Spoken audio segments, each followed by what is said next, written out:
America new overnight, new executive order. President Donald Trump weighing his options this morning after that new setback in court over his controversial travel ban. We'll win that battle, but we also have a lot of other options, including just filing a brand new order. And as the president focuses on diplomacy this morning, the calls for National Security Advisor Michael Flynn to be suspended over a phone call. What did he tell a Russian diplomat? Immigration raids, the roundups across the country targeting certain undocumented immigrants. ABC's Wjla has an exclusive interview with the new Homeland Security Secretary. Men and women of ICE and Homeland Security in general are doing this completely legally. Plus, the underground tour into the winding tunnels reportedly used by drug smugglers on the U.S. border. Earthquake hitting the Philippines in the middle of the night. Buildings crumbling, people killed or trapped by falling debris. Bridges broken and runways ripped open, hampering the rescue efforts. And caught on camera, a school bus filled with high school students slams into a van, then flips on its side. It seemed like everything was in slow motion. The latest on the injured this morning. Live from ABC News in New York, this is Good Morning America. Hey, good morning. Happy Saturday. Let's take a look at Mar-a-Lago, President Trump's private resort in Palm Beach, Florida. He's waking up there this morning with some powerful guests in residence, the Prime Minister of Japan and his wife. Looks so peaceful and beautiful. And there's Trump and Prime Minister Abe in the White House on Friday, engaging in a very long handshake right here. They got a whole lot of people talking on social media. This morning in Florida, they will be golfing together at Mar-a-Lago. But the president does have some pressing domestic concerns, including big questions about how to proceed after repeated setbacks in court over that travel ban. Could the president simply draft a new executive order here? And that seems to be a likely option. Meantime, questions about a key White House figure, National Security Advisor Michael Flynn. Were his contacts with a Russian ambassador illegal? We have team coverage this morning, and we kick it off with ABC's David Wright, who is outside Mar-a-Lago. Hi, David. Hi, Paula. Hi, Dan. On the way down here, President Trump hinted that a do-over of the travel ban is a strong possibility after those setbacks in court. The White House is regrouping here this weekend over rounds of diplomacy and golf. As Air Force One touched down here in Palm Beach, President Trump insisted he's not deterred by his losses in court over the travel ban. We'll win that battle, but we also have a lot of other options, including just filing a brand new order on Monday. Could very well be, but I'd like to keep you, I'd like to surprise you. The White House says any new order would likely have a much narrower scope, such as suspending new visas and refugees from the 7 countries on Trump's list. Anyone already cleared would be allowed to keep their visas. But the administration is still plotting its court strategy, too. One senior official tells us all options are on the table. Among them, the possibility of an en banc review by the Ninth Circuit, an 11-judge panel reconsidering the unanimous ruling by the 3-judge panel of the appeals court this week. Meanwhile, the president is focusing on diplomacy. On behalf of the American people, I welcome you to the very famous White House. Talking trade and defense with Japanese Prime Minister Shinzo Abe, and sharing such a long handshake, the Prime Minister flinched. Please, look at me. Earlier in the day, Trump flinched in his showdown with China over Taiwan. In a phone call with his Chinese counterpart, Trump reassured the Chinese finally that the U.S. will honor the one China policy, thereby averting confrontation, but according to many, appearing weak. Let me pick up on that, David. This morning, the New York Times, as we know, a favorite punching bag for the president, is reporting that analysts are saying that Trump, quote, handed China a victory and sullied his reputation with its leader as a tough negotiator who ought to be feared. So is Trump perhaps seeing that the world is more complicated when you're in the Oval Office than it is when you're out on the campaign trail? Maybe so. The Chinese will certainly see this as a victory. Here, the two leaders squared off over an issue of crucial importance to China. Their man stood his ground. Trump blinked. And according to one expert, he'll come off looking to China like a paper tiger. Dan, Paula? More to come on this, David. Thank you. As we said, the Trump administration is facing another simmering story right now. The National Security Advisor, Michael Flynn, is under fire over a conversation he had with a Russian diplomat before the inauguration. Did they discuss U.S. sanctions, and was that against the law? ABC's Gloria Rivera has the latest from our D.C. bureau. Gloria, good morning to you.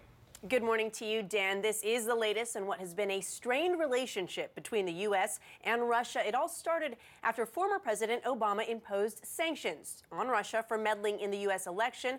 Now the National Security Advisor is under fire for his interactions with Russia after that. This morning, top Democrats on the House Intelligence Committee are calling for National Security Advisor Michael Flynn to be investigated, some suggesting he may not be fit to serve. President Trump claiming to be unaware Flynn is under renewed scrutiny for a pair of December phone conversations with a Russian diplomat. I don't know about it. I haven't seen it. What report is that? Trump now saying he too will examine allegations surrounding Flynn's December 29th call to Ambassador Sergei Kislyak.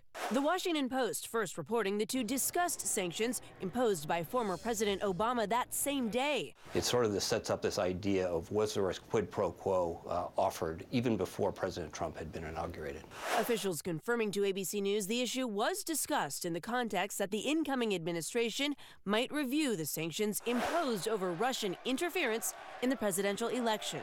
As recently as Wednesday, Flynn denying the sanctions came up at all, now saying he doesn't recall the topic coming up, but isn't completely certain. I have talked to General Flynn. None of that came up. Others in the Trump administration had also repeatedly denied any talk of sanctions during the calls. There's been one call to talk about a conference in Syria on ISIS and setting up a call between President Putin and President Trump. On Friday, Flynn reportedly making another private call to smooth things over with Vice President Mike Pence, who had vocally defended him against the accusation. What I can confirm, having spoken to him about it, is that those conversations that happened to occur around the time that the United States took action to expel diplomats had nothing whatsoever to do with those sanctions. All right, so Gloria, Mike Flynn, who was part of the incoming administration at the time in December, so he has discussions with the Russian ambassador. Some may be wondering, why is this potentially a big deal? It was part of the transition of power. Well, Pence has yet to comment on Flynn's reversal. Both men were at the White House yesterday for the visit from the Japanese Prime Minister. But why is it important? Well, two reasons stand out. First, there is a law that prohibits civilians from engaging with government officials to influence policy. And remember, Flynn was technically not part of the government before the inauguration. But I'm also told observers find it odd because Flynn, as the former director of the Defense Intelligence Agency, would have known his conversations, his texts were being monitored. So why then flip-flop on what was said? Paula? Certainly a lot of questions remain, Gloria. Thank you. And we want to move now to an ABC News exclusive. The new Homeland Security Secretary, John Kelly, paying a visit to the Mexican border. Our Jim Avila joined him for a look at the underground tunnels in California that reportedly are used by drug smugglers. All of this as federal agents hold immigration raids across the country. Is this the deportation force candidate Donald Trump spoke of in his campaign for president? Across the U.S. and several major American cities, ICE agents are conducting what they call a surge, picking up and deporting undocumented immigrants with criminal records, including mothers and fathers who have raised children here.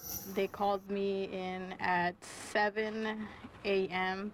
telling me that my father was being deported and he got captured. Immigration groups claim the criminal records include nonviolent felonies such as fake Social Security cards and DUIs where no one was injured. But the new Homeland Security Secretary, General John Kelly, who accompanied ICE agents on raids Friday in San Diego before touring a border tunnel, told me everyone deported deserved it. Are those the bad hombres that the president and you feel need to be returned to Mexico? Well, if they're being picked up and deported, they're the right people. I mean, the people, men and women of ICE and Homeland Security in general are doing this completely legally. Kelly also defends the price of the promised border wall, now estimated between $20 to $25 billion in an internal Homeland Security document seen by Reuters. Are you convinced that it's still of value? The taxpayers will get their money's worth with a wall? Well, I don't know what the alternative is. The drugs alone are costing Americans $250 billion a year. Worth it, Kelly says, even though a wall will not deter the tunnels dug beneath. This tunnel is about 90 feet deep and about 4 football fields long. Now, I'm 6 feet tall, and I can nearly stand up straight in it. No single wall physical barrier will stop everything.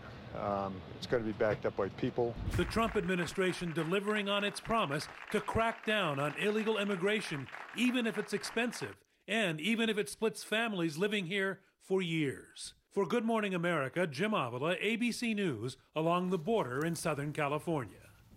Fascinating, Jim. Thank you. We're going to move on now to the breaking news this morning. A powerful earthquake hitting the Philippines in the middle of the night. There are deaths and injuries and frantic rescue efforts happening as we speak. And ABC's Bob Woodruff is in the region. Bob. Well, good morning, Dan. Yeah, this morning, these rescuers are now combing through the rubble from Friday's devastating earthquake. A 6.5 in magnitude, the quake just struck in the Surigao del Norte province, which is about 430 miles southeast of Manila, striking in the middle of the night and centered near several densely populated urban areas. The powerful quake just tore through the homes, leveled commercial buildings and gas stations, and sent chunks of concrete from apartments just crashing down onto cars below. Much of the city is still without power, and response teams from the national government are rushing more than 8,000 emergency food packs to families in the harder to reach areas. Now, survivors from the city are now making their way back to damaged homes and businesses. Now, experts are saying that the quake was likely triggered by the Philippines fault, part of that highly active zone known as the Ring of Fire, which makes seismic activity a somewhat routine part of life for countries along its edges.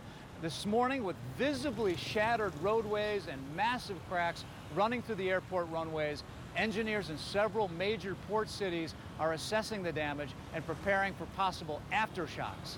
Paula?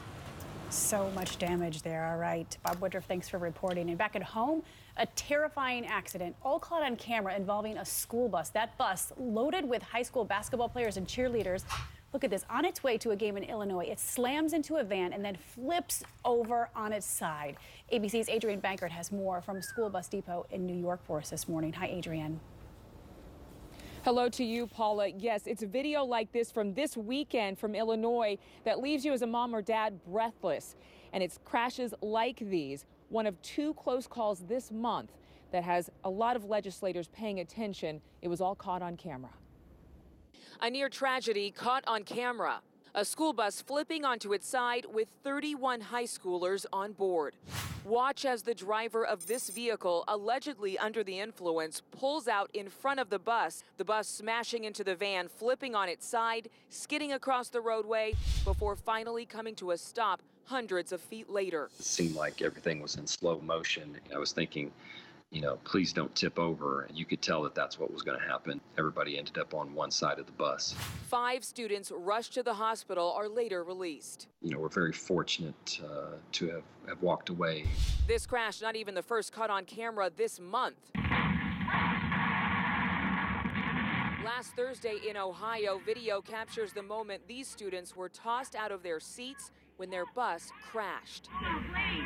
While none of the students were seriously hurt, according to the National Highway Traffic Safety Administration, there are 135 fatal bus crashes every year. Only 6 states require all school buses to be equipped with seat belts. But some regulators and industry groups say buses are extremely safe, and the cost of $2,000 to $5,000 to equip each bus with belts would mean millions of dollars for school districts. And it's important to note, of those 135 fatalities we mentioned, most of them are occupants in other vehicles, not students on board school buses. But 17 states have considered legislation that would require buses to have seatbelts just this year. And just this week, Utah rejected a measure requiring those seatbelts, all because of the cost. Dan and Paula? Yeah, state legislation, but so many people wondering why there isn't a federal mandate for this. Adrienne, thank you for this reporting. And this is a question that so many people have. and a topic that's not going away anytime soon. Even one death is one death too many. And this is a topic that you have looked into extensively. All right, Adrian, thanks again. A lot of other news this morning, and for that, as always, it's overdue. Dr. Ron Claiborne, good morning, sir. Yeah, it was one of those mornings. Yeah. Good morning to you, Dan and Paula, Diane and Robert. Good morning to you. Good morning, everyone. We're going to begin in South Carolina, where lawyers for convicted Charleston church shooter Dylan Roof won a new trial for him and are asking a judge to throw out the death penalty that was imposed on Roof. The lawyers filing a motion in federal court Friday questioning whether the case qualified for a federal trial and whether Roof's crimes are punishable by death. Roof was convicted and sentenced last month for killing 9 African-American churchgoers in 2015. And in Washington, D.C., a rough start for the new Education Secretary, Betsy DeVos. Protesters physically blocking her as she tried to enter a D.C. public school on Friday. She did eventually make it in. DeVos was confirmed this past week by the U.S. Senate, but only because Vice President Mike Pence cast the tie-breaking vote, the first time that has happened. And a Chicago police officer who fatally shot a baseball bat-wielding 19-year-old African-American man and his neighbor in 2015, he will not face criminal charges. Prosecutors saying there was insufficient evidence to show that Officer Robert Wjla was not acting in self-defense when he shot Quintanio LeGrier. Wjla opened fire when LeGrier allegedly charged down a staircase, swinging a bat at him. Neighbor Betty Jones was also killed in the gunfire. And Mike Ilitch, the founder of Little Caesars Pizza and the owner of the Detroit Red Wings hockey team and the Detroit Tigers, has died.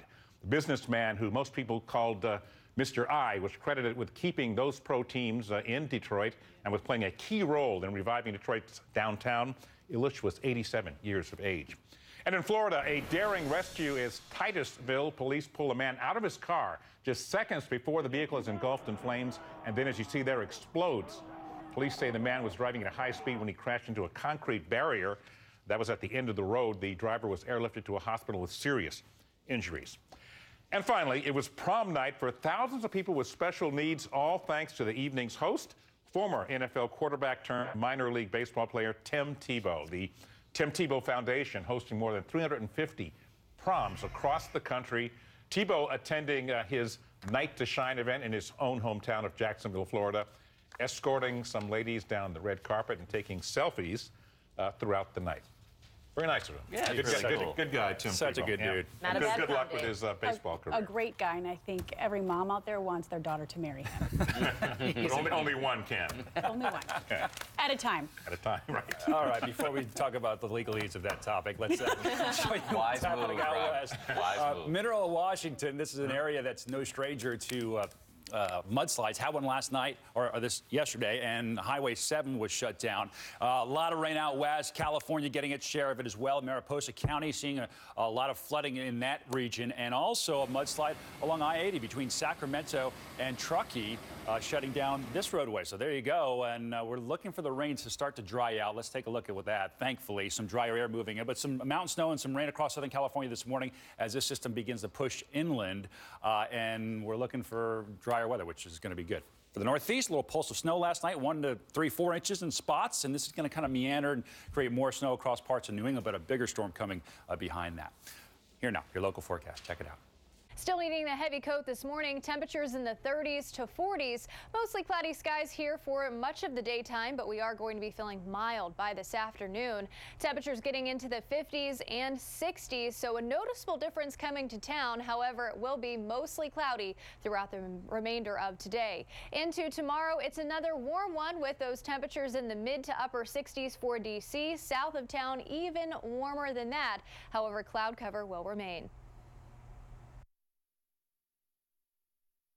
Moon last night, a comet, more snow is coming, and a record heat in the there's so much to talk about that's coming up in 15 minutes. You're our resident basketball promoter, so this next story is for you, Let's hear it. Robert. A marquee matchup in the NBA to tell you about Kevin Durant making his first return to Oklahoma City since leaving them for Golden State. And joining us now to talk about this and other happenings in the league is ESPN's Stephen A. Smith. Good morning, Stephen. Thanks for getting up early with us.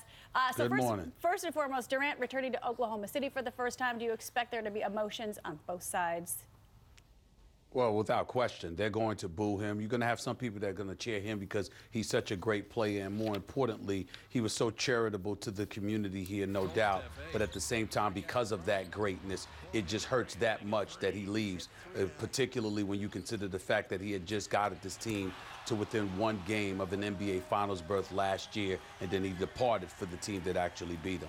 Yeah, he's got to win a title with Golden State, otherwise it's all for naught. Okay, got to ask you, the other major story right now, Charles Oakley, who spent 10 seasons with the New York Knicks and a fan favorite, was arrested, handcuffed, and escorted out of MSG this week. It was a stunning scene. Now, the team owner saying he has been banned from returning to Madison Square Garden until he gets help. Oakley now tweeting he's going to be holding a press conference next week. How messy is this situation? Well, it's always messy because we're talking about the Knicks here, who are as dysfunctional as they